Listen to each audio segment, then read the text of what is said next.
Welcome to Global Entrepreneurship Week and day 2 of 7 days of free webinars, especially tailored for rural Australia. Tonight's conversation is exploring startup barriers. What are they and how can we overcome them? And I've got 4 case studies for you.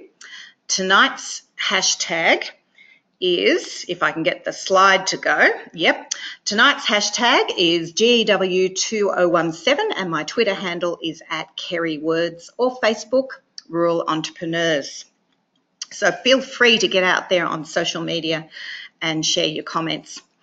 For those that don't know me, and sorry if you've sat through this before, but I'm Kerry Anderson, raised in a rural town in small business. So I know what it was like to grow up learning to respectfully answer the phone because it was a customer perhaps, and to help with chores right from a young age. And I've recently done some research, written a book on entrepreneurship. I run the Operation Next Gen program. I speak, I run workshops and do community engagement and research. So happy to chat at any time if you'd like to know more. Did you know that there are over 2 million small businesses Australia-wide? And a great deal of them are located in rural towns. Anyone who is lucky enough to be born into a small business family or knows someone in their immediate circle of friends who is in business is over 30% more likely to go into business. But what about those that don't have that luxury? In the era of digital technology and a world where contract work, especially being self-employed, is becoming more common, we need to share our knowledge and talk up the opportunities of business more. Over the past 6 years, I've surveyed 2,000 secondary school students across Victoria and Western Australia. It's probably no surprise that the top 3 perceived challenges of going into business are the 3 C's: confidence, capital, and capacity, which is basically skills. So I'm going to talk about these in a little bit more depth tonight. Confidence is a huge hurdle for anyone going into business for the first time, but there is a tried and tested path that you can take. We have the apprenticeship trainee pathway. There's work you learn at, volunteering, mentoring, mentors, and research. So in the first of our case studies, and you'd be very embarrassed to know this, my own son, Bryce, even though he's been brought up in a small business, came to me late last year and asked, "When is it a good time to go into business, Mum?" Never, was my reply. Just do it. There's never a good time to go into business. Having said that, he'd already done a lot of preparation. He'd completed his apprenticeship. He'd worked in and observed an operating business, taking on a supervisory role. He'd researched online how to set up and run a modern-day business using new software and new techniques. And he talked to a number of other small business operators in town who effectively became his mentors and ambassadors. In the early days, they threw a lot of work his way and were actively promoting him. If necessary, I would have recommended that he go and volunteer somewhere for added experience. 6 months later, he sauntered in the door for a coffee and said, "Why didn't you make me do it sooner, Mum?" True story. Another case study is an entrepreneur, and it's easier for entrepreneurs because their passion and self-belief drives them, but they still follow the same path. Sarah Salmon from Simply Rose Petals in Swan Hill has a fabulous story of converting her family's unproductive cut roses farm into an online store selling freeze-dried rose petals across Australia and overseas. I consider Sarah a master at research and sourcing mentors. She applied for regional and national community leadership programs, effectively tapping into a network of mentors. She was a recipient of a Nuffield Scholarship and a Churchill Fellowship, allowing her to travel worldwide studying new trends and technologies. Now she's producing edible flowers as well, which makes perfect sense in this era of all these cooking shows. And Sarah has successfully put herself up for numerous awards, which is not only savvy marketing, but gives her access to mentors at the highest level. So, capital. Probably the biggest topic for tonight. And I'm going to cover these suggested things. They're not the only ones, but these are ones that I'd like to cover in this part of the section. Starting up or purchasing a business in your local community where you are known and trusted has some advantages, so bear that in mind. They will be your ambassadors, your customers, and potentially your investors. Taking into account the startup costs of a business can appear overwhelming, and that's why capital is a huge issue. There's the purchase or lease of a workplace, equipment, stock, staff, marketing, plus all the legal and insurance fees just for a start. Then suddenly your bank, the one that previously gave you a home loan without a second thought, is not so accommodating. Passion and commitment, backed up by some solid business planning, can overcome financial barriers.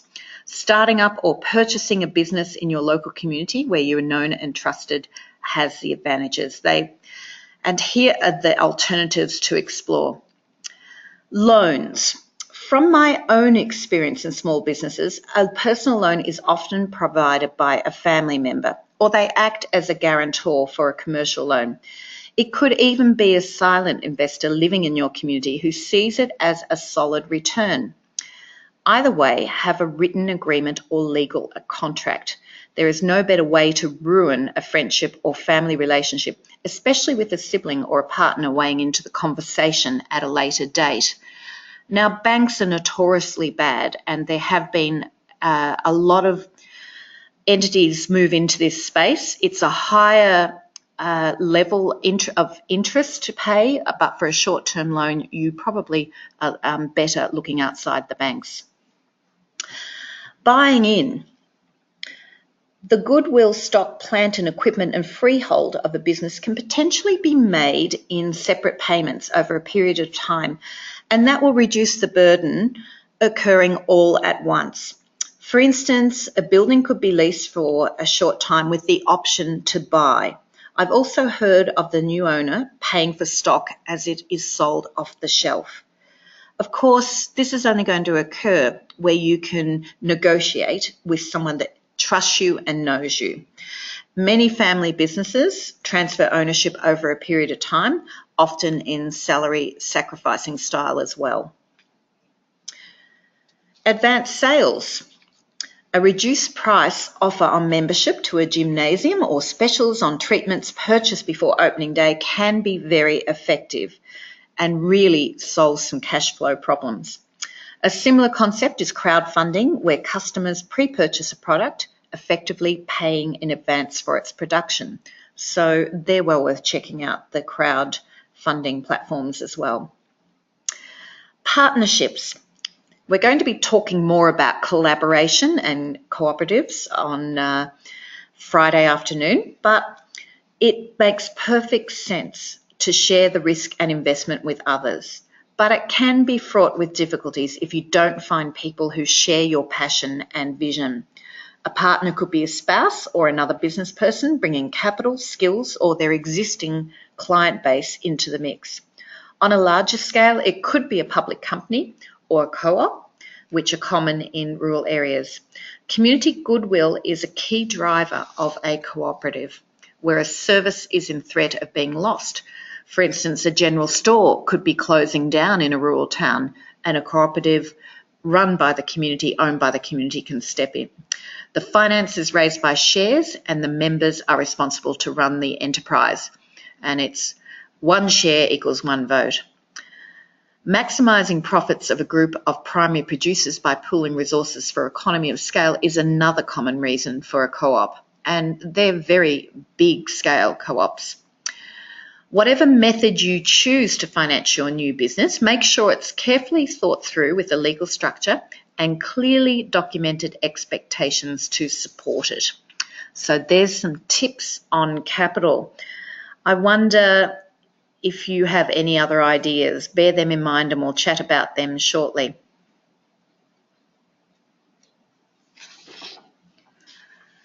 So my next case study is Main Fitness, and these two young gentlemen, Edward and Dale, they were faced with the huge prospect. They had a vision. They wanted to start up a high-quality gymnasium. They'd done their research. They'd gone and visited other gymnasiums and worked out exactly how they wanted to do it.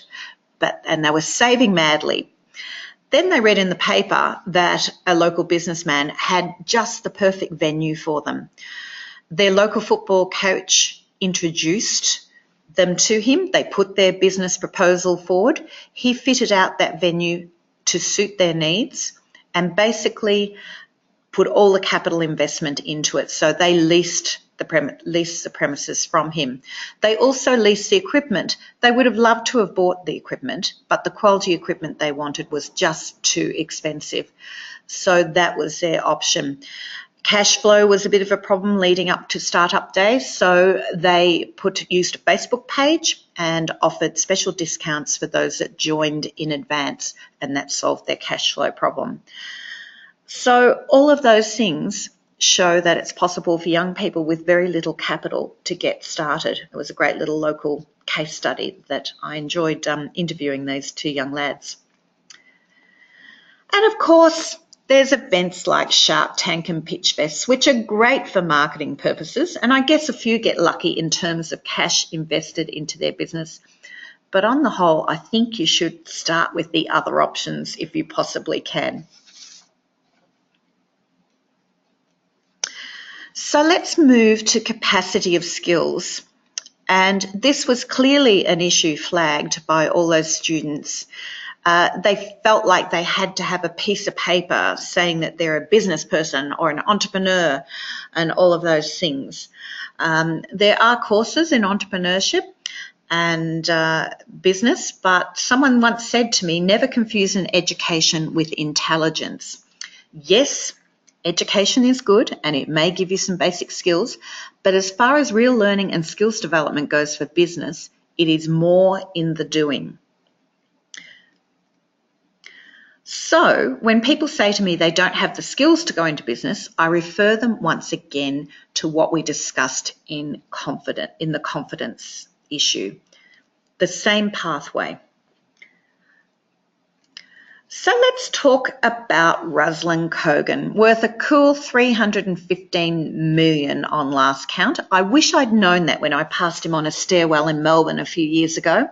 I actually asked him where he got his T-shirt from, having no idea who he was. I know now.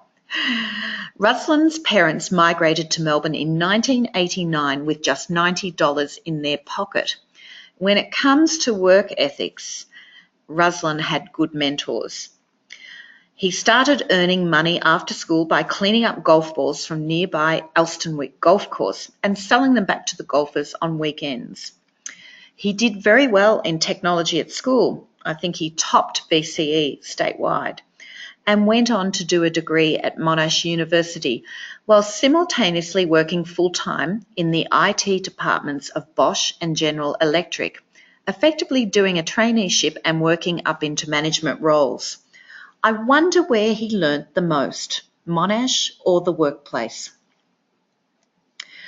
Ruslan started up a number of businesses over the years in his parents' garage, but it was Kogan.com that hit gold. It was the first business in Australia to retail private label TVs online and has grown to include all electronics, homewares, lifestyle furniture and even travel. What are the key messages here? Ruslan started small, selling TVs on eBay from his parents' garage. Yes, he studied IT, but more importantly, he went out into the workplace and did his traineeship and gained valuable mentors along the way. Effectively, he learnt by doing. Being a tech wizard, I have no doubt that he avidly researched online, courtesy of Mr. Google, and caught on to an opportunity before it hit Australia's shores. So, as a particular sports brand is always promoting, just do it. And that is my advice. If you have an idea and have done your due diligence, there is no barrier to going into business except you. So those are my thoughts. I'd like to open up for questions now. Amy, what are you thinking at this point in time?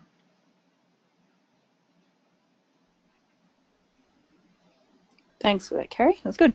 Yeah, I'll mute myself. Great question, Amy. Mentors.